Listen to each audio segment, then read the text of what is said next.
Music lovers, मैं हिमा सक्सेना आप सबका बहुत बहुत स्वागत करती हूँ अपने म्यूज़िक लेसन्स में एवरीबॉडी कैन सिंग। तो आज हम एक बहुत अच्छे कार्य की शुरुआत करने जा रहे हैं। तो सबसे पहले माँ सरस्वती को हमारा प्रणाम, और मैं प्रणाम करती हूँ अपनी गुरु श्रीमती मंजू श्रीवास्तव जी को। गाना गाने के लिए रियाज की ज़रूरत है, और रियाज के लिए आपको लगेगा एक इंस्ट्रूमेंट, चाहे वो सिंथेसाइज़र हो, चाहे कैसियो हो या पियानो हो। अगर आपके पास कोई इंस्ट्रूमेंट नहीं है तो मैं जल्दी ही इस लेसन का एक प्रैक्टिस वीडियो डाल दूंगी। 7 स्वर होते हैं, हम सब जानते हैं, सारे गामा पा धा नी। इन 7 स्वरों को, समूह को, ग्रुप को हम कहते हैं सप्तक, और इंग्लिश में हम इसको कहते हैं, या वेस्टर्न म्यूजिक में हम इसे कहते हैं ऑक्टेव। सिंगिंग में पहला लेसन माना जाता है सा का रियाज, जिसको कि षडज का रियाज या खड़ज का रियाज भी कहा जाता है। मेरा कहना है कि अगर हम 2 स्वरों का रियाज करें तो थोड़ा और बेटर होता है, सा और पा का रियाज। इस चीज़ को मैं इस तरह से समझाऊंगी कि मान लीजिए आप कोई स्ट्रक्चर बना रहे हैं, उसका पहला एंड, लास्ट एंड और मिडिल एंड, अगर आपने एक स्ट्रॉन्ग पिलर्स, 3 पिलर्स लगा दिए तो आपका स्ट्रक्चर बहुत स्ट्रॉन्ग बनेगा।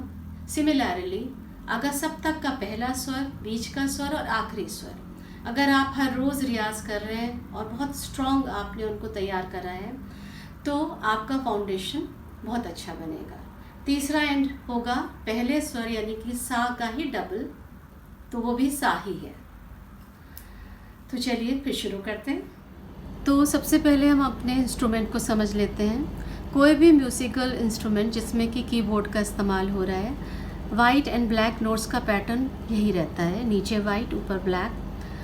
ब्लैक नोट्स में आप देखेंगे 2 साथ में हैं, 3 साथ में हैं, 2 साथ में हैं, इस तरह से चलता रहता है।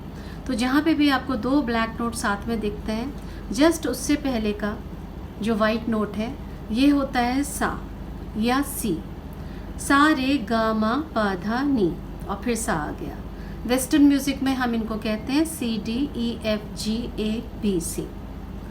अब एक बात थोड़ा ध्यान से समझ लीजिए, जब हम गाना गाते हैं तो हमेशा यही सप्तक का इस्तेमाल नहीं करते हैं, क्योंकि हर एक की आवाज़ अलग है। कुछ लोगों को ऊंचे स्वरों में गाना कंफर्टेबल होता है, कुछ लोगों को नीचे स्वरों में गाना कंफर्टेबल होता है।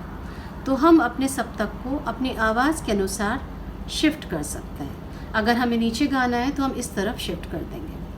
तो ज़रूरी है कि हम सबसे पहले अपने सा को समझें, उसी के अनुसार बाकी स्वर हमको उनकी जगह निर्धारित करनी पड़ती है या समझनी पड़ती है। आज हम 2 स्वर गा रहे हैं, इसलिए मैं 2 स्वरों के स्थान आपको बताऊंगी।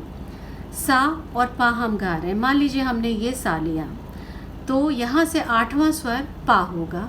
ये पहला है तो 2 3 4 5 6 7 8 ये पा होगा, और हायर सा उसके बाद छठा स्वर होगा, पहला, दूसरा, तीसरा, चौथा, 5वां, छठा, तो ये हायर सा होगा। तो चलिए फिर हम अपना सा पा सा का रियाज करते हैं। एक गहरी सांस लेनी है, उस स्वर पे टिकना है। जब आपकी आवाज़ कांपने लगे तब आप रुककर अगले स्वर की तरफ बढ़ेंगे।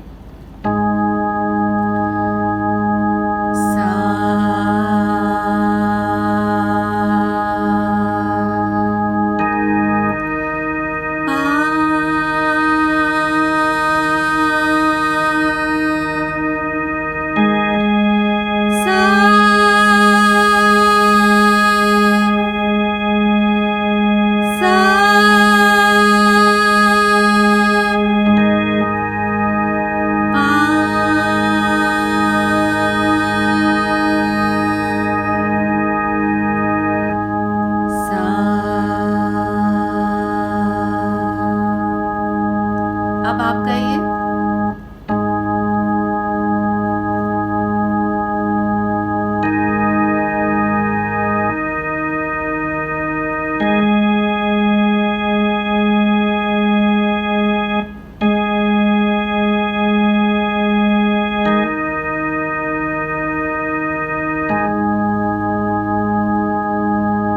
तो इसका रियाज आपको हर रोज़ करना है, जितना भी समय आप दे सकें उतना ही अच्छा। उम्मीद करती हूँ कि आपको सब चीज़ें समझ में आ गई होंगी, लेकिन फिर भी अगर कोई डाउट है तो आप कमेंट सेक्शन में मुझे ज़रूर लिख के भेजिए। तो फिर प्रैक्टिस करिए और जल्दी ही मिलते हैं अगले वीडियो में।